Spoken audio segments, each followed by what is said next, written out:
University आईसेट group of universities का एक अंग है जिसके अंतर्गत 6 यूनिवर्सिटी हैं। आदरणीय हमारे चांसलर संतोष चौबे जी के निर्देशन में हम लोग काम करते हैं। उनकी सोच है कि बच्चे का संपूर्ण विकास मतलब पूरा उसका छात्र जीवन में उसकी सोच को इस तरह से लिया जाए कि वो पढ़े भी और करके सीखे भी।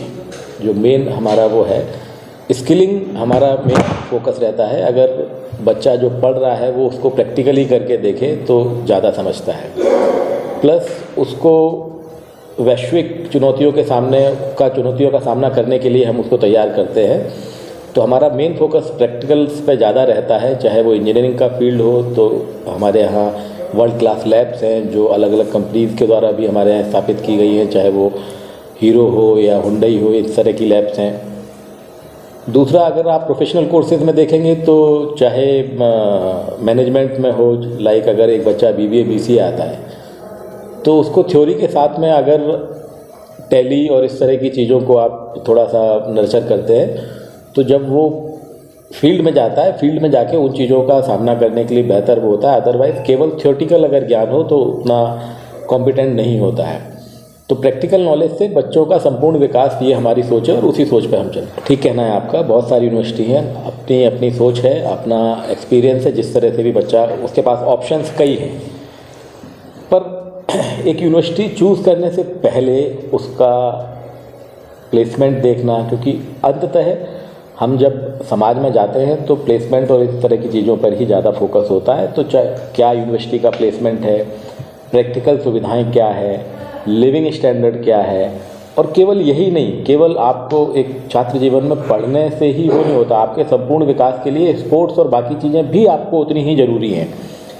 तो वहाँ क्या सुविधाएं खेल को लेके हैं, कौन कौन से खेल हैं, वर्ल्ड क्लास पर जाने के लिए लैंग्वेज की क्या सुविधाएं हैं, किस तरह की लैंग्वेज लैब्स हैं।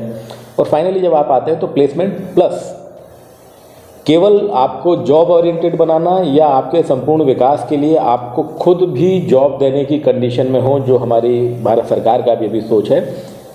तो चाहे यूनिवर्सिटी हमारी CV रमन हो या हमारे ग्रुप की अन्य यूनिवर्सिटी लाइक SGSU है या रविंद्रनाथ टैगोर यूनिवर्सिटी है, इन सारे विश्वविद्यालयों में इस पूरी थीम को लेकर चला गया है। क्योंकि एजुकेशन में काम करने वाला सबसे बड़ा ग्रुप है जिसकी सोच संपूर्ण व्यक्तित्व विकास की को लेके है। तो इंक्यूबेशन का, जैसे मैंने आपको पहले ही बताया था, इंक्यूबेशन का हो या एंटरप्रेन्योरशिप का हो, हम इस पूरी होलिस्टिक अप्रोच को लेकर चलते हैं। इसलिए मुझे लगता है कि सोचना बच्चे का काम है। बच्चा जब भी डिसीजन ले उसके पहले इन विश्वविद्यालयों को, जो जिनको आईसेट ग्रुप ऑफ यूनिवर्सिटीज लीड करते हैं, एक बार घूमना जरूर चाहिए। हमारी वेबसाइट पे है, वेबसाइट पे आके सर्च करें, वहाँ से पता करें। स्ट्रक्चर है बहुत ज़्यादा कम है, ऐसा क्यों? फी स्ट्रक्चर कम है ऐसा तो मैं नहीं कहूँगा, क्योंकि हमारे चांसलर महोदय की सोच ग्रामीण प्रतिभाओं को मेन पटल पर लाना है। और हमें ये मालूम है कि ग्रामीण के पास या मतलब ग्रामीण अंचल में रहने वालों की फाइनेंशियल स्थिति क्या है। आप देखेंगे कि हमारे कुछ विश्वविद्यालय सुदूर ग्रामीण अंचलों में हैं, पर ग्रामीण अंचल में होने के बावजूद भी हमारी सुविधाएं किसी वर्ल्ड क्लास यूनिवर्सिटी से कम नहीं है। आप कुछ इंक्यूबेशन में जाएं या इंजीनियरिंग में जाएं, आप देखेंगे कि जो एक फार्मास्यूटिकल साइंस के विद्यार्थी के लिए जो लैब्स ज़रूरी हैं, चाहे वो लेमिनार फ्लो हुड हो, चाहे टैबलेट पंचिंग मशीन हो, ये सारी चीज़ें बच्चा वहाँ प्रैक्टिकली करके देखता है। सुविधाओं में कमी नहीं है, ये आपको ऐसा लग रहा है। हो सकता है कि फीस कंपेटिटिवली हमारी कम हो, पर हमें ऐसा लगता है कि ग्रामीण अंचल में चूँकि हम हैं और वहाँ हमें इस तरह की सुविधाएं देना है। प्लस न केवल ग्रामीण अंचल को, हमें जिस जगह हमारा विश्वविद्यालय स्थापित है वो वर्ल्ड क्लास विश्वविद्यालय की ओर हम जब जा रहे हैं, तो हो सकता है कि फीस अभी कम हो पर सुविधाएं पूरी हैं वहाँ। सर, आपकी यूनिवर्सिटी में ये भी देखा गया है कि आप बता रहे हैं एक कोर्स CV रमन विश्वविद्यालय बिलासपुर में आर्चरी के जो बच्चे हैं तीरंदाजी के, वो वर्ल्ड क्लास पे गए हैं।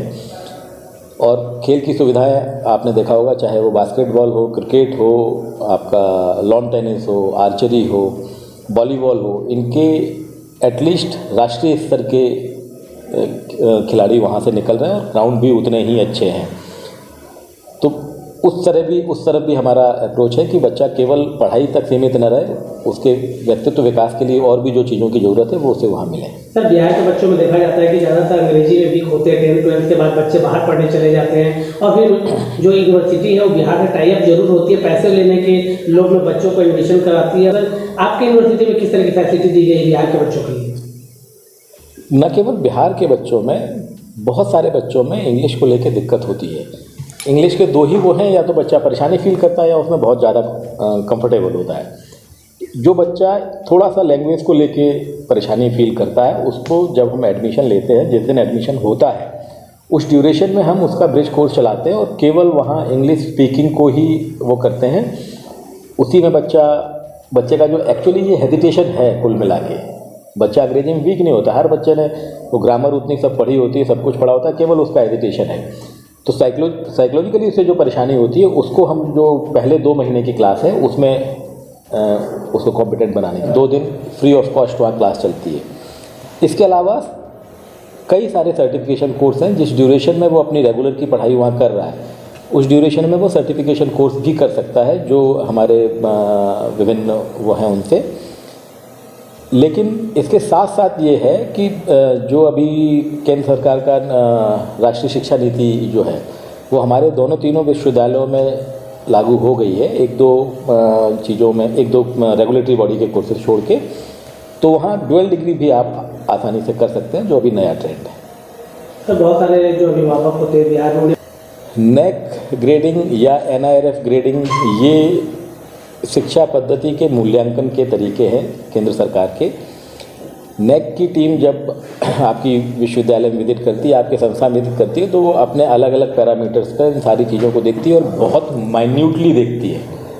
नेक का एक्रेडिटेशन मिलना मतलब बहुत सारी चीज़ें ऑटोमेटिकली ही चेक हो जाती हैं, उसमें बच्चे को परेशान होने की ज़रूरत नहीं है। अगर किसी बच्चे के किसी यूनिवर्सिटी के पास नेक का एक्रेडिटेशन है, कुछ देशों ने भी ऐसे किया, इस एक्रेडिटेशन है तो वहाँ से बच्चा आपके पास आएगा, अगर नहीं है तो नहीं आएगा।